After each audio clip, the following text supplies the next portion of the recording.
मैं जानता हूं जब यहां पर हम इस पावर प्रोजेक्ट का स्वयं उपस्थित होकर के लोकार्पण कर रहे हैं, कुछ लोगों को लखनऊ में सपने आ रहे होंगे और उनके सपने में भगवान कृष्ण आ रहे होंगे और कह रहे होंगे कि अरे अपनी नाकामयाबियों पर अब तो रो जाओ, जो कार्य तुम नहीं कर पाए वह बीजेपी की सरकार ने कर दिया है।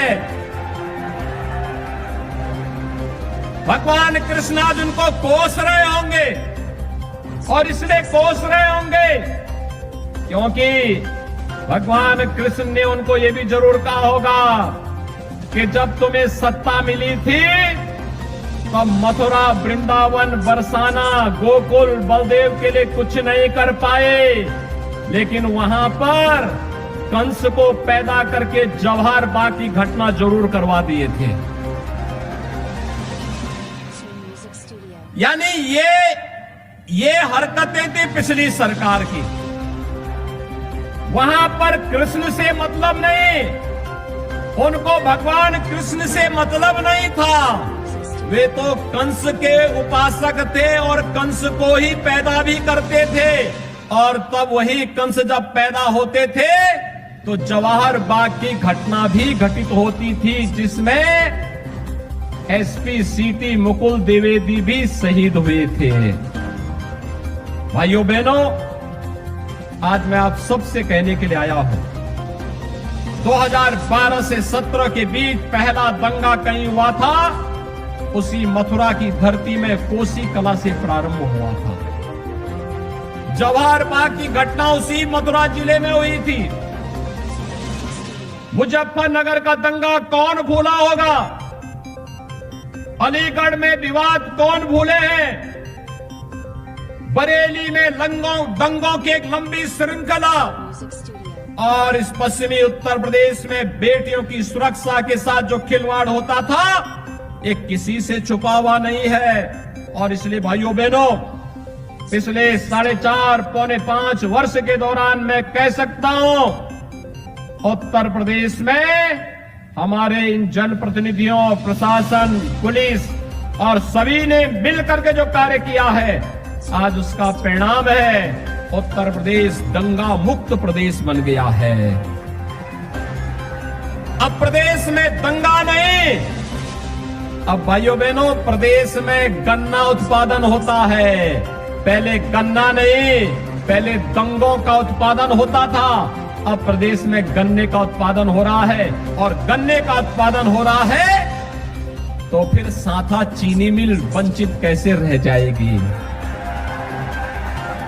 कहीं पे स्कूल का निर्माण, कहीं चिकित्सालय का निर्माण, कहीं सड़क का निर्माण, ये जितने कार्य हो रहे हैं, ये पैसा जो आपके माध्यम से टैक्स से सरकार को प्राप्त होता है, यही पैसा हम लोग विकास के कार्य में खर्च करते हैं। पहले यही पैसा कहां जाता था?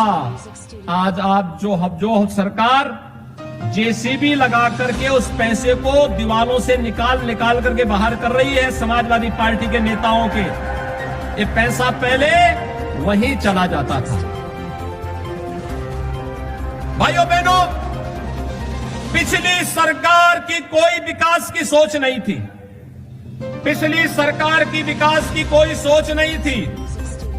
उनकी सोच केवल परिवारवाद और वंशवाद तक थी।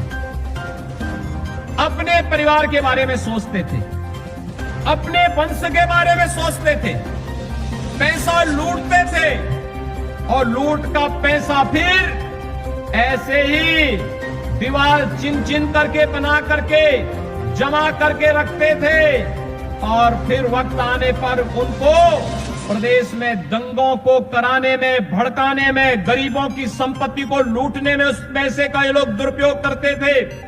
ये तो सब जानते हैं। आज सरकारी संपत्ति पर, गरीब की संपत्ति पर, किसी शरीफ और ईमानदार व्यक्ति की संपत्ति पर, किसी व्यापारी की संपत्ति पर कोई कब्जा नहीं कर सकता, कोई नहीं कब्जा कर सकता, क्योंकि जो कब्जा करेगा पीछे से राज्य सरकार का बुलडोजर भी तैयार बैठा रहता है। उन्हें मालूम है कि अगर गलत करेंगे तो राज्य सरकार ऊपर से बुलडोजर चलाने का कार्य करेगी। और बुलडोजर चलने में किसको सबसे ज्यादा परेशानी होती है? या तो दिल्ली में बैठ करके इटली की चिंता करने वाले भाई बहन को, या फिर सेफई में बैठ करके बबुआ को चिंता होती है बुलडोजर क्यों चल रहा है। और कभी कभी बुआ को भी परेशानी होने लगती है कि आखिर ये बुलडोजर इन माफियाओं पर क्यों चल रहा है।